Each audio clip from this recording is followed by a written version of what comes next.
So one of the fun things about recording here at CFB Wainwright is that there's a nice little selection of these really cool backdrops to kind of pick from. So I'm sure by now everybody has kind of noticed that I'm moving from place to place to place around here, just trying to set up as in front of as many of these as I have things to talk about. So this one behind me in particular, I guess maybe I should talk a little bit about them. This tank here is called the Mk3 Centurion. So that's a very interesting word to use for this next topic, because there's a film out right now that's making a lot of waves, and there's a character in this film who seems to think that he is basically, some sort of like a centurion for the people in the country where he is.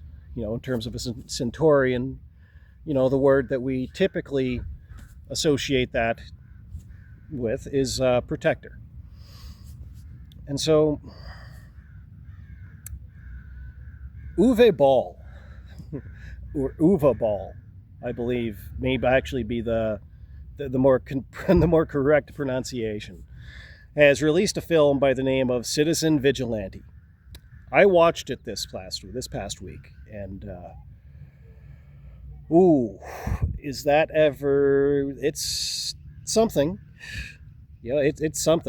It's something. It's a thing that exists, and there's definitely an argument that's being made there, and there's definitely a lot of people who are not especially happy about it. And so, just to give you a sense of what the film is about, so the film stars Armie Hammer. So Armie Hammer previously was the lead in The Lone Ranger. I think that he might have actually starred in The Man from U.N.C.L.E., which was a movie based on like a TV show or something from the 60s. It was supposed to be like some sort of a spy thriller, I think. I actually haven't seen that one. Maybe I should sit down sometime and watch it. But Armie Hammer, he got canceled, I think is the best way to describe it. I don't actually remember what it was that he got canceled for, but he got canceled real good. So much so that he hasn't been around for quite a while. And now this is, as I understand it, this is like his return film. His triumphant return from the from the ranks of the canceled. And I gotta say that for somebody who's trying to make a comeback after being canceled, I think that maybe this film might not have been the most surefire choice, but it definitely was a choice. So a lot of people are responding to this film, let's just say quite strongly. And I think that I understand exactly why. They're saying that the film is, they're basically saying that the film is racist. They're saying that it's racist, that it's Islamophobic. It is a very violent movie. I'm not necessarily convinced that the people who think that have actually seen the film, but I think that I understand when you look at it, on the surface level of what's being shown to us. Yeah, I think I understand that. So, to kind of explain it most simply, the film is basically about a guy who's he's fed up with the institutional rot in a particular European country.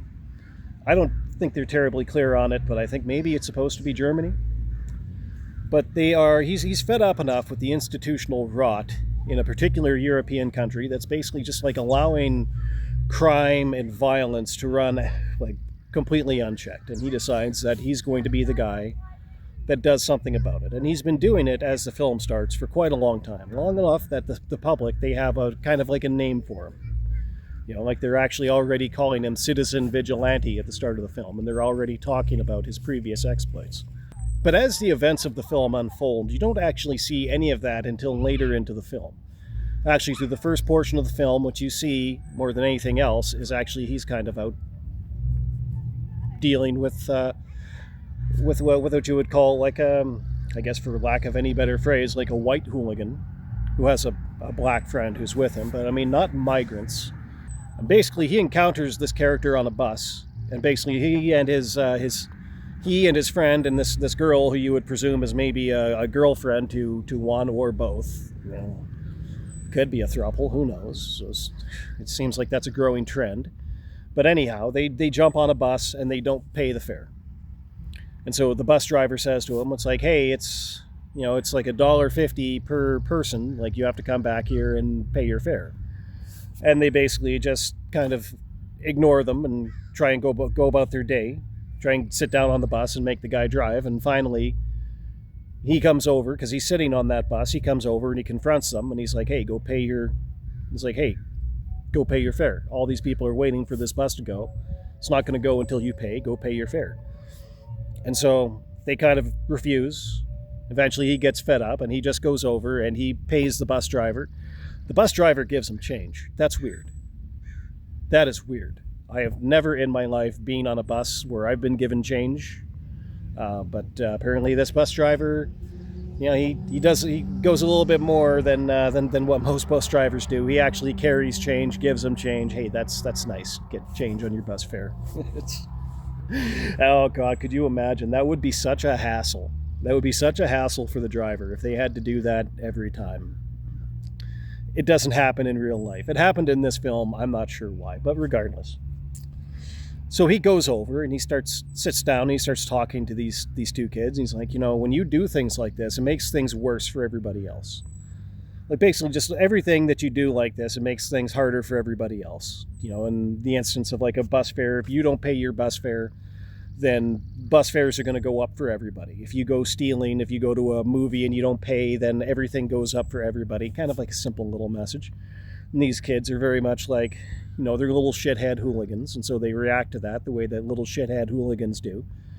And eventually the one kid, tries to elbow him in the ribs, and he kind of pulls a gun on the kid and says to him, you will look back someday and you will realize that today is the luckiest that you have ever been. And so then the kids, they get up and they get off the bus and they go about being little shitheads elsewhere. And then when he encounters them again later in the film, they're just jumping some random kid. This kid's there by himself. There's two guys. They're both beating up on him. And so then he rolls up on them with a taser, fucking tasers them both. Tells the kid to go and tell his kids that to go and tell his parents that he wants to press charges against these two that are assaulting him. And the kid runs away, and after the kid runs away, he turns around and he stomps on their wrists and he breaks their arms. And actually the most popular image right now being disseminated of this film is of that scene where he's got his foot way up in the air and he's about to that's what that scene is. He's about to stomp on a white kid's arm and break it. So with that particular detail in mind, is this like an anti-migrant film? I would say probably not. I would say it's probably better described as an anti-crime film. And so that's a scene from the film that I think that a lot of people are not being shown. There is one that a lot of people are being shown, and this one is, a good deal more disturbing. But basically what it amounts to is that he goes to the home of a kid who was involved in in a rape gang. And so throughout the film, they periodically talk about, different things that were done to different people where the justice system it didn't deliver justice for them. In one of these instances, he goes to the home of a girl that was attacked and raped by multiple, let's say migrant teenagers, and just says to her, well, the judge heard your case and actually said that, the kids that jumped you and did this to you are the victims because they're not getting the right help in integrating and things like that. Do you feel that the system gave you justice?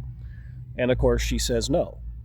And so then for the rest of the film, he kind of goes around and he does, well, not really very much in relation to this, but then at the end of the film, he shows up at the home of one of the kids that had done this and basically barges his way in with a gun and gives them, he has a little chat with them that he says, and he basically challenges them on why did you do this? Why does your family seem to have supported it? Why do you not even seem to be especially remorseful that you did it? And then, after he's kind of determined that they're not very remorseful, that that their apologies and all of these things, they're very half-hearted, kind of self-serving, all things considered, he winds up making this kid call his friends, and who are also in that, that group of kids, over to the home, and then he basically goes down the line and executes them all right there. Double shot to the chest, each one of them. Guy was apparently formerly in the military, so he's a pretty good shot, and then, that's that. Rather, see, there is another scene where he basically kills the judge that lets these kids off, and, that's, so I guess to say that he didn't do anything else in relation to this for the whole rest of the film, not necessarily accurate. I forgot to mention that. But there is a lot of stuff in this film that is just incredibly random. Now, I've seen the film. I wouldn't necessarily say that I enjoyed the film. It's not a popcorn film by any means. It is a pretty violent film at times. I do have some thoughts, though, about the things that you are portrayed in the film.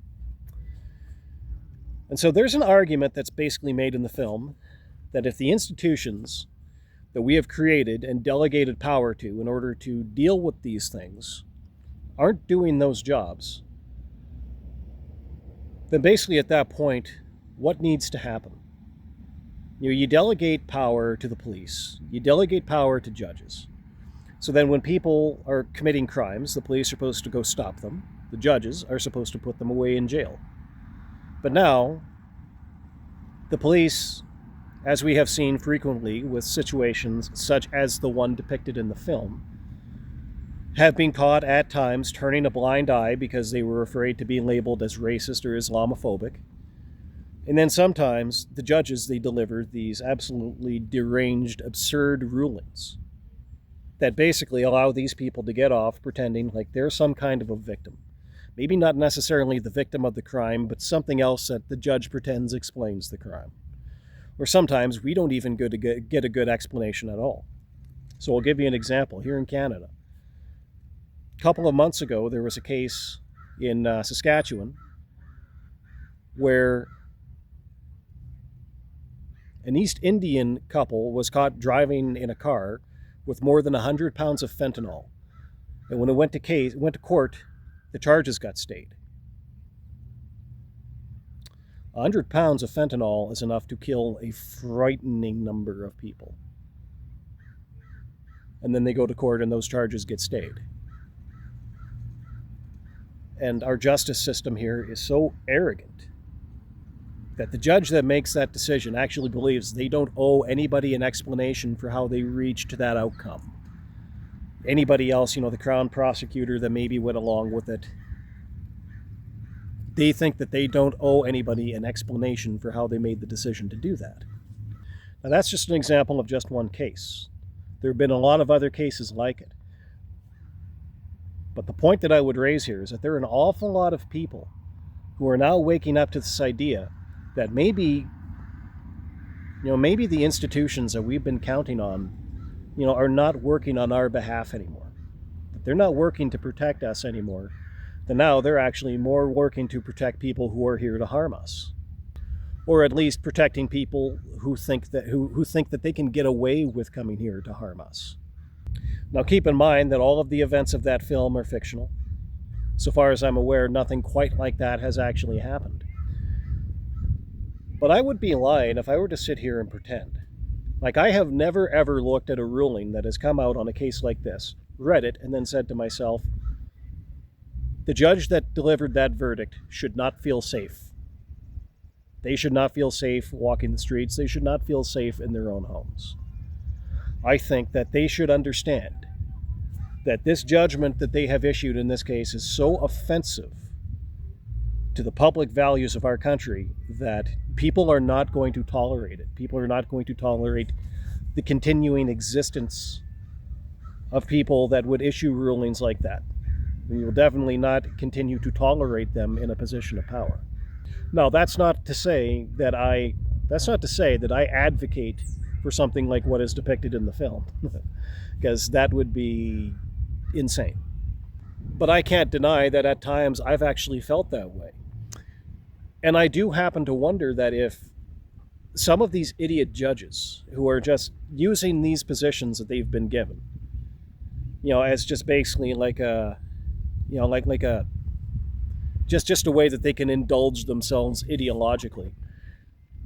If they ever had to if they ever had to conceive of the detail that they might face something like that, I would wonder if they at the very least might think twice. That thought also points me in another direction, and that direction is that we do need stronger institutional safeguards that allow us to remove idiots like that when they make judgments like that. And it shouldn't be made, a decision on that shouldn't be made by another idiot who actually thinks that way also. It should be made by somebody who is a little bit more like a normal person. I think the majority of sane people agree that we don't want people taking the law into their own hands.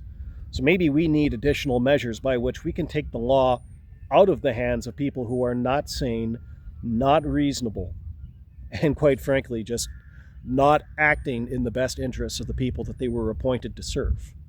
The film does have a lot of other flaws that I should probably mention at a certain point here in this segment. I mean, like, for example, there's a scene in the film where he's actually sitting around and he's talking to the people that work with him, or work for him, rather. So he's not just any ordinary guy. It turns out that he's actually quite wealthy in this country. His dad was a very rich man and built like a lot of rental properties, and he's basically now he's like a landlord. And so he sits in a meeting with the people that work for him, and they tell him that you've got a whole bunch of people not paying rent in your properties, and they can just sit it out for 7 months before we can evict them. And he says, well, okay, we'll deal with that. He actually kind of makes it sound like he's going to deal with that outside the law. Basically send goons to go and, deal with the situation. Okay, not a great look. And then they talk about the government is going to step in and seize a bunch of empty properties if he doesn't get tenants for them, and they're going to use those properties to house migrants if they seize them. And so, kind of undermines what they're trying to present to people in this film, in the sense that this is a guy who's angry about injustices that are quite, by the way, entirely justifiable. It's entirely justifiable to be angry about these injustices, and yes, they are injustices. But then the film kind of turns around and just makes it look like, no, he's just mad because the government's going to take his property. It really makes him seem like a much less serious protagonist than he seemed like before, when he actually had like an undeniably valid justification for his, at the least for his motives at the very least.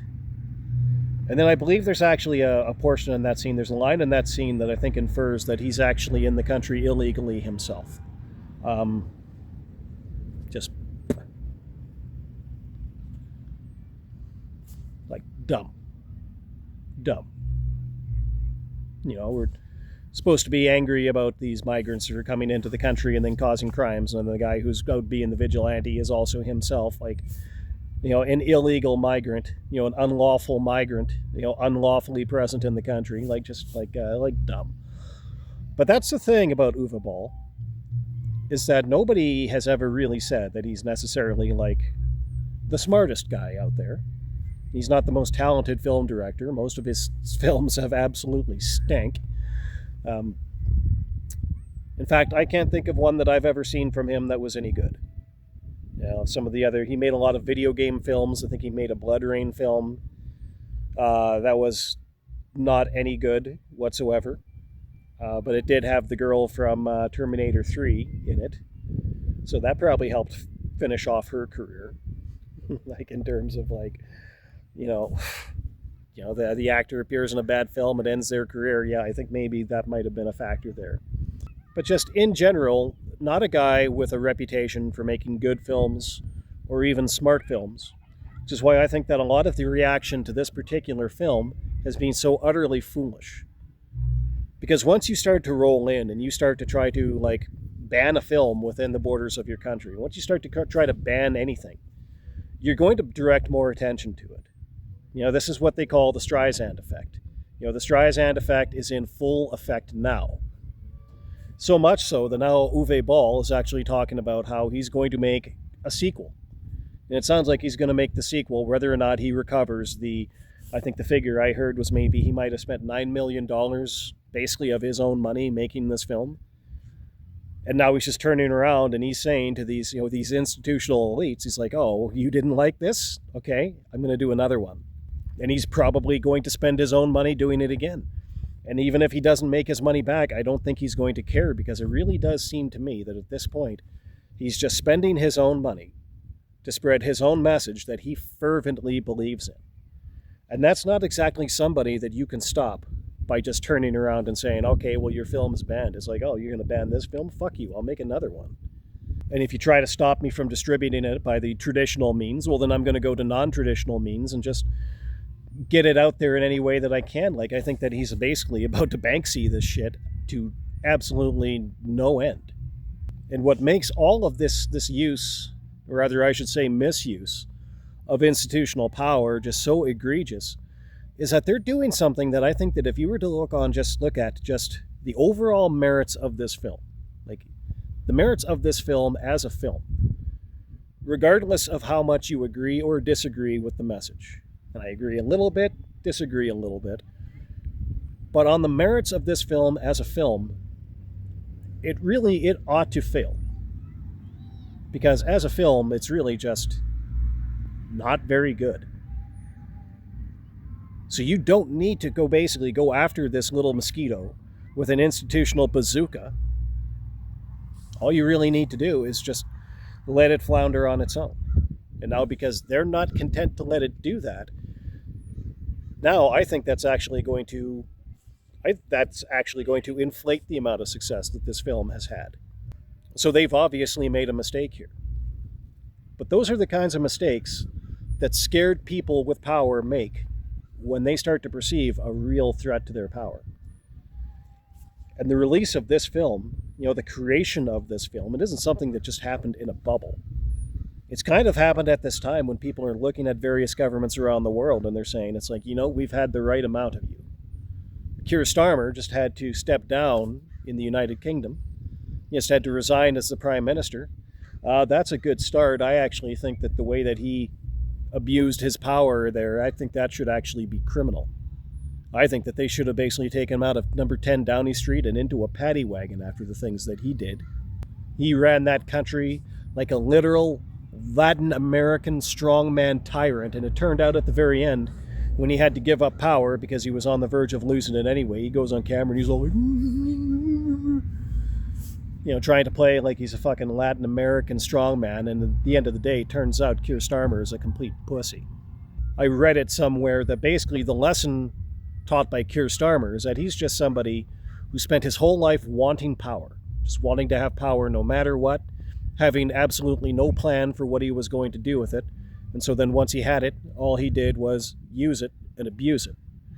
And it's people just like him, in my opinion, are the ones who are the absolute most intimidated and terrified by this film. And I do hope that the way that they've abused their power once again, to basically go after this mosquito with a bazooka, hopefully that will bring some of the change that the film seems to want to bring about. Hopefully that can help bring it into fruition.